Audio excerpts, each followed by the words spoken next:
Shine, I'm doing that. Hey, shut up. Go ahead. Say fucking something else. This is the fucking. Hey, Judge! I used to be a gang boss in Harlem, New York. Later, I got busted for drug smuggling. I was locked up in Alcatraz for a full 15 years. I figured after getting out I could run things like before. But when I got back to my turf, I found out some motherfuckers had the nerve to mess with my territory. They didn't just hurt one of my guys' knees, and they also took over a bunch of territory that originally belonged to me. Fuck. Now I gotta teach their boss a lesson. So we drove straight to their turf. After getting out, we grabbed heavy weapons from the trunk. Then we stormed in ready for war. Put your motherfucking hands up! Move, motherfuckers. Move. What the fuck you looking at? I had my boys control those motherfuckers at the entrance. I grabbed a double-barrel shotgun and busted into this food processing plant.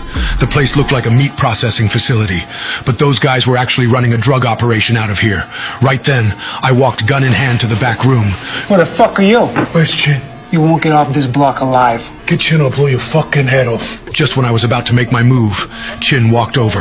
This guy used to be just a driver. Now he'd become a boss in another gang.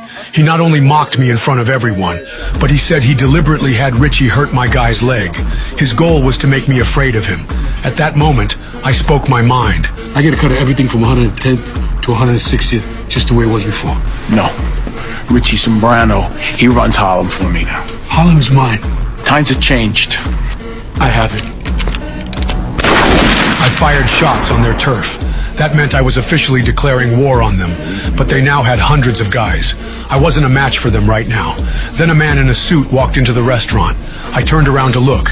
It was my old friend Malcolm, who I hadn't seen in ages. I'd spent 15 years in prison. He'd now become the president of the local association. He specialized in helping disadvantaged groups fight for their rights. Then he took me to a really run-down neighborhood. Chin was running his drug business here. They'd turned this place into hell on earth. Malcolm wanted to drive those motherfuckers out of here, but they had a lot of guns. You want to shut the down here, huh? Yeah. These Italians have too many guns. That's what you need. I got guns.